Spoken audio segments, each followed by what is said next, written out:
ప్రపంచ మేధావని మాట్లాడుతుండు కదా, అంబేద్కర్ గొప్ప రాజనీతిజ్ఞుడు అని మాట్లాడిండు కదా. మరి ఆయన అభిప్రాయానికి విలువనియాలి కదా, ఆయన అభిప్రాయానికి విలువనివ్వాలి కదా. ఈ దేశంలో మత వ్యవస్థ కంటే మత వ్యవస్థని మింగింది ఇప్పుడు కుల వ్యవస్థ కదా. ఏదో అంటారు చూడు, పాముకు పాలు పోస్తే కాటేయకుండా ఉంటుందా అంటే, సనాతన ధర్మంలో కులం లేదనేటోళ్ళు ఉన్నారు, సంతోషమే. హిందూ ధర్మంలో వివక్ష లేదని అంటారు, సంతోషమే. మరి సనాతన ధర్మానికి కులానికి సంబంధం లేనప్పుడు, హిందూ ధర్మంలో వివక్ష లేనప్పుడు కుల వ్యవస్థ మనకు అవసరమే లేదు కదా.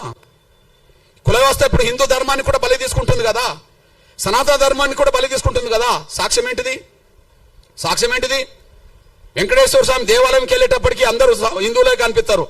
మరి వాళ్ళ సొంత ఊర్లోకి వచ్చినప్పుడు అక్కడ పోయిన వాళ్ళు అందరు కలిసి ఒకరినొకరిని ఇచ్చిపుచ్చుకునే వాళ్ళు ఉండడానికి అవకాశం లేదు కదా. అయోధ్యకి వెళ్ళేటోళ్ళు అందరూ అక్కడ సమానంగా కనిపిస్తారు. కానీ రాముణ్ణి నమ్ముకున్న వాళ్ళందరూ ఈ దేశంలో అందరూ సమానంగా వాళ్ళ గ్రామాల్లో లేరు కదా. కృష్ణుని నమ్ముకునేటోళ్ళు ద్వారకి వెళ్ళొస్తుంటారేమో, అక్కడికి వెళ్ళేటప్పుడు అందరూ సమానంగా దేవుడి కాడ కనిపిస్తారేమో. కానీ ఇళ్ళకి వచ్చేటప్పటికి వాళ్ళ మధ్యలో సమానత్వం లేదు కదా. అంటే రాముని నమ్ముకున్నా, కృష్ణుని నమ్ముకున్నా, క్రీస్తుని నమ్ముకున్నా, ఎవరిని నమ్ముకున్నా, వెంకటేశ్వర నమ్ముకున్నా, ఈ దేశ కుల వ్యవస్థ విశ్వాసాల కంటే ఈ యొక్క కుల వ్యవస్థ శాసిస్తున్నది కదా. విశ్వాసాలు రెండో స్థాయికి వెళ్ళినాయి కదా, కుల వ్యవస్థ శాసిస్తున్నది కదా. అంటే మనం పెంచి పోషించిన పాము మనం కాటేస్తున్నది కదా. ఈ కాటేయడం వల్లనే అఖండ భారత్ లేకుండా పోయింది కదా. ఈ కాటేయడం వల్లనే ఉన్న భారత్ కూడా పాకిస్తాన్ భూభాగం అంటే వెళ్ళిపోయింది కదా. దేనివల్ల వెళ్ళిపోయింది? ఈ కుల వ్యవస్థ రుగ్మత మాయన్ మచ్చ ఉండడం వల్లనే ఇక్కడ వేరే విశ్వాసాలు పెరగాల్సిన దారి తీసింది కదా. ఆ విశ్వాసాలను తీసుకొచ్చిన వాళ్ళు కూడా అగ్రకులాలే వాళ్ళే కదా. తీసుకొచ్చిన వాళ్ళది తప్పు కాదు, ప్రచారం చేసిన వాళ్ళది తప్పు కాదు, నమ్ముకున్న వాళ్ళది తప్పు అని చెప్పి దళితుల్ని బలి చేయాలని చూస్తే అది న్యాయం కాదనే విషయం కూడా మర్చిపోవద్దని నేను సవినం కోరుతున్నాను. నేను ఈ నేపథ్యంలో ఇక్కడ ముందు ఆర్డర్ ఏం చెప్పింది? 1950లో ఆర్డర్ హిందువులు తప్ప మిగతా ఏ మతం నమ్ముకున్నా వాళ్ళకు ఎస్సీ హోదా ఉండదు అని చెప్పేసింది. ఓకే, ఆర్డర్ ఏమన్నా ఖురానా, భగవద్గీత లేకపోతే బైబిలా? మనం మార్చుకునేదే కదా. రాష్ట్రపతి ఆర్డర్ను మనం మార్చుకునేది కదా. ముందు 1950లో రాష్ట్రపతి ఆర్డర్ వచ్చే సమయానికి ఒక హిందువులు తప్ప ఎస్సీ హోదాకు మిగిలిన ఎవరు కూడా వర్తించదని చెప్పింది కదా. మరి తర్వాత 56లో దాన్ని సరి చేసుకున్నారు కదా. 56లో ఇంకో ఆర్డర్ వచ్చింది కదా, అందులో సిక్కులు కూడా ఎస్సీ హోదా వర్తించదని చెప్పింది కదా. అంటే సిక్కుల్లో కూడా కుల వ్యవస్థ ఉన్నదని చెప్పినట్టే కదా. మరి మొదటి ఆర్డర్ రెండో ఆర్డర్ సవరించుకున్నారా లేదా? మొదటి ఆర్డర్ నుంచి రెండో ఆర్డర్ సవరించిందా లేదా? 50లో 56లో రెండో ఆర్డర్ను మళ్ళీ మూడో ఆర్డర్ సవరించిండ్రా లేదా? 90లో ఎవరికి అవకాశం ఇచ్చిండ్రు? బౌద్ధులకు అవకాశం ఇచ్చిండ్రా లేదా? అంటే బౌద్ధ మతంలో మళ్ళీ కుల వ్యవస్థ ఉన్నదని ఒప్పుకున్నారా లేదా? ముందేమో హిందూ వ్యవస్థే ఈ అస్పృశ్యతకు కారణం అని చెప్పి మీరే మాట్లాడుతున్నారు. హిందూ వ్యవస్థ తప్ప మిగతా ఏ వ్యవస్థలో అస్పృశ్యత లేదని చెప్పిండ్రు. కానీ 50 వచ్చినప్పటికీ మళ్ళీ సిక్కుల్లో సమానత్వం బోధించినా కుల వ్యవస్థ ప్రభావితం చేస్తుందని మళ్ళీ చెప్పేశారు. తర్వాత బౌద్ధంలో సమానత్వం ఉన్నదని బౌద్ధం ప్రచారం చేసినా ఈ దేశ కుల వ్యవస్థలో మళ్ళా దళితులు అక్కడ దళితులుగానే ఉన్నారని మీరు చెప్పేశారు. అంతే కదా. మరి ఈ దేశంలో సమానత్వం గురించి క్రైస్తవ సమాజం ప్రచారం చేయవచ్చు, కానీ కుల వ్యవస్థ అధిగమించిందా లేదా? దాన్ని ప్రపంచంలో ఎక్కడ కుల వ్యవస్థ లేదు కాబట్టి క్రైస్తవం అంతా సమానత్వంగానే ఉంటది. ప్రపంచంలో ఎక్కడ కూడా ఇస్లాం సమానత్వాన్ని బోధించింది కాబట్టి అక్కడ కుల వ్యవస్థ లేదు కాబట్టి ఉంటది. కానీ ఇక్కడ ఉన్నది కదా. మరి ఇక్కడ ఉండకపోతే బీసీ రిజర్వేషన్లో ముస్లింలు వచ్చారు కదా, ఏ గ్రూపులో ఉన్నారు కదా, బి గ్రూపులు ఉన్నారు కదా. అంటే సామాజిక వ్యవస్థ ఇక్కడ పడ్డది కదా. అంటే ఈ దేశంలో హిందూ విశ్వాసంలో ఉన్న కుల వ్యవస్థ ఉండడం వల్ల వివక్షత కొనసాగుతుంది. సిక్కు ధర్మం ఉన్నా కొనసాగుతుంది, బౌద్ధ ధర్మం ఉన్నా కొనసాగుతుంది, క్రైస్తవ ధర్మం ఉన్నా కొనసాగుతుంది. కుల వ్యవస్థ ప్రభావం ఇస్లాం మతం కూడా ఇక్కడ పడుతుంది. నేను ఒక మాట చెప్తున్నానంటే, ఈ దేశంలో కుల వ్యవస్థ ఉన్నంత వరకు ఎన్ని గొప్ప మతాలు ఇక్కడికి వచ్చినా, ఎన్ని గొప్ప గొప్ప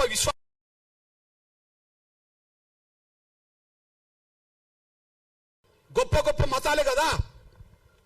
చాలా గొప్ప మతాలని మనమే అంటున్నాం కదా. ఆ మతాలు ఇక్కడికి వచ్చినప్పుడు ఏ దానికి లోన్ అవుతున్నాయి? క్రైస్తవ మతం గొప్పదే, సమానత్వం ప్రదర్శించింది. మరి గద్దరు కూడా పాట రాసింది కదా, మాల క్రైస్తు, మాది క్రైస్తు, రెడ్డి క్రైస్తు, కమ్మ క్రైస్తు, బ్రాహ్మ క్రైస్తు అని చెప్పి ఒక పాట రాసింది కదా. క్రీస్తుని నమ్ముకునే వాళ్ళు ఒక్కరైతే మాల క్రైస్తు, మాల చర్చీలు, మాదిగ చర్చీలు ఎందుకు వచ్చినాయి? కమ్మోల చర్చీలు, రెడ్డోల చర్చీలు ఎందుకు వచ్చినాయి? ఈ దేశానికి ఏ మతం వచ్చినా కుల వ్యవస్థ ఉన్నంత వరకు కుల వ్యవస్థ ప్రభావానికి లోన్ అవ్వాల్సిందే.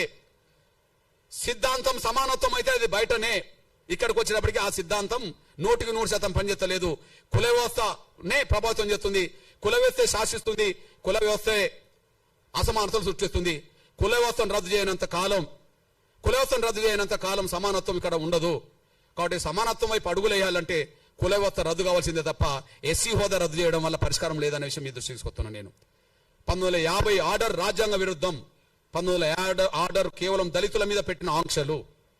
దళితులు మాత్రమే మారద్దు, మీతో ఎవరు మారినా మాకు అభ్యంతరం లేదు. దళితులు మాత్రమే మారద్దు, ఇంకెవరు మారినా మాకు అభ్యంతరం లేదు. బ్రాహ్మణులు మారవచ్చు, మారేటట్టు చేయవచ్చు. రెడ్లు మారవచ్చు, మారేటట్టు చేయవచ్చు. కమ్మోళ్ళు మారవచ్చు, మారేటట్టు చేయవచ్చు. బీసీలు ఇతరులు మారవచ్చు, మారేటట్టు చేయవచ్చు. కానీ దళితులు మాత్రం మారద్దు. మీరు మా కాళ్ళ కాడు ఉండాలి. మేము అంట్రాన్నోళ్ళని పిలిచినా కూడా మీరు పడి ఉండాలి. మిమ్మల్ని అవమానించినా మీరు పడి ఉండాలి. మిమ్మల్ని చిన్న చూపు చూసినా పడి ఉండాలి. కుల వ్యవస్థలో వివక్ష ఉన్నది కాబట్టి, కుల వ్యవస్థలో అంట్రాంతరం ఉన్నది కాబట్టి మేము పాటించినా మీరు పడి ఉండాలి.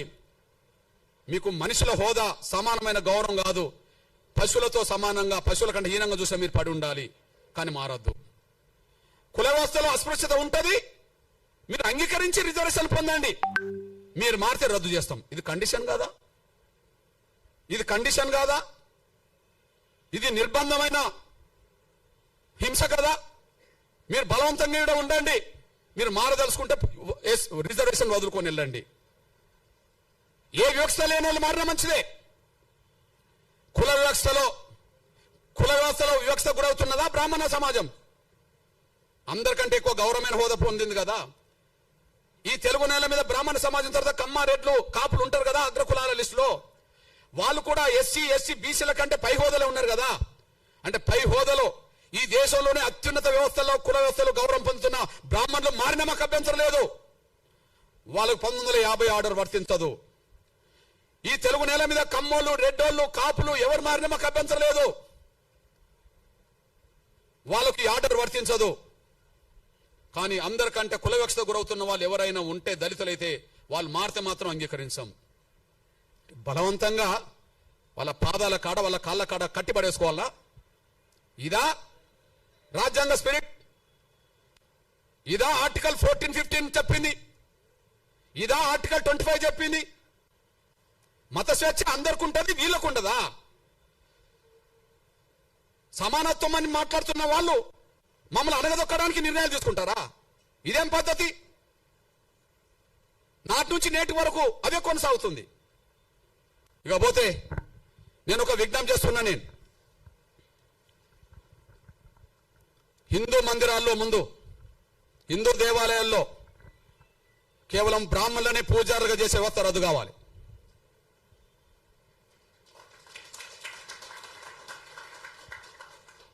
కేవలం బ్రాహ్మణులనే పూజారులుగా చేసే వ్యవస్థ రద్దు కావాలి. ఏంది అది పేటెంటా?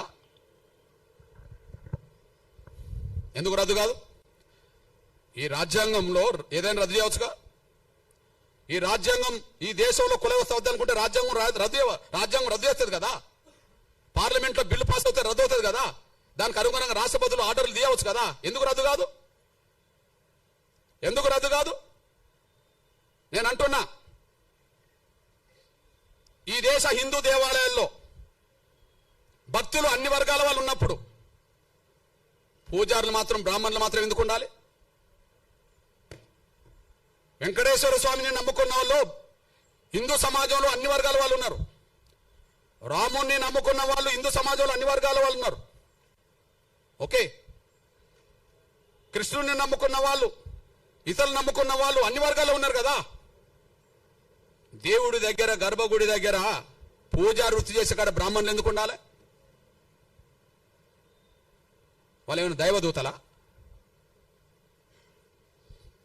దేవుడు బ్రాహ్మణులను మాత్రమే ఉండాలని ఎక్కడైనా చెప్పిండా? వెంకటేశ్వర స్వామి చెప్పిండా? రాముడు ఏమన్నా చెప్పిండా? కృష్ణుడు ఏమన్నా చెప్పిండా? ఇంకెవరైనా చెప్పిండ్రా? హిందూ దేవాలయంలో బ్రాహ్మణులు మాత్రమే పూజారులు ఉండే వ్యవస్థ రద్దు కావాలా? నా డిమాండ్. అక్కడి నుంచి కుల నిర్మూలకు దారితీస్తుంది, అక్కడి నుంచి సమానత్వానికి దారితీస్తుంది. హిందూ వ్యవస్థలో సమానత్వం రావడానికి పునాదులు పడతాయి. నేను ఒక విషయం చెప్తున్నా, నేను అయోధ్యలో రాముడి గుడి కాడ మా ఎస్సీ ఎస్టీ బీసీలకు ఉండబడే హక్కు ఇంకెవరికి లేదు. అది శ్రీకృష్ణ మందిరమైన అయోధ్య మందిరమైన రామాలయాలు ఎక్కడుంటాయో అక్కడ ఎస్సీ ఎస్టీ బీసీలకు ఉండబడే అంత రైట్ ఇంకెవరికి లేదు. ఓకే, నేను సాక్ష్యం చెప్తున్నా. మనం రామరాజ్యం గురించి మాట్లాడతాం. రాముడు పరిపాలించినాకనే రామరాజ్యం కదా, పరిపాలించక ముందు కాదు కదా. రాముడు ఒక రాజుగా, మనం నమ్ముకున్న వాళ్ళకు విశ్వాసం దేవుడు.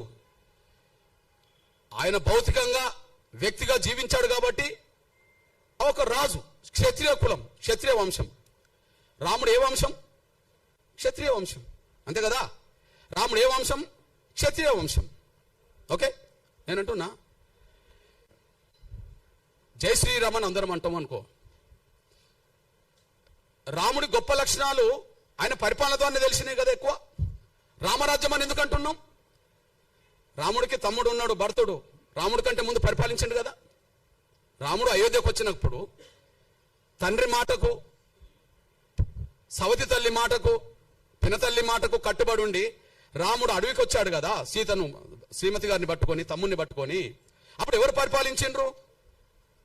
ఎవరు పరిపాలించరు కదా. మరి ఆయన పరిపాలించడు, రాముడు పరిపాలించడు. కానీ మనం ఏమంటున్నాం? మన హిందూ సమాజంలో రాముడి భక్తులు, ఓకే రాముడు దేవుడు గొప్ప రాజు అనుకుంటే ఏమంటున్నాం? రామరాజ్యం తీసుకొస్తాం అంటున్నారు. రామరాజ్యం గొప్పదే కదా.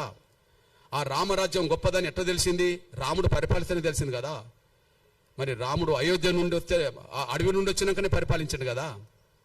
అడవికి వెళ్ళక ముందు రాజు కాదు కదా. అడవికి వెళ్ళక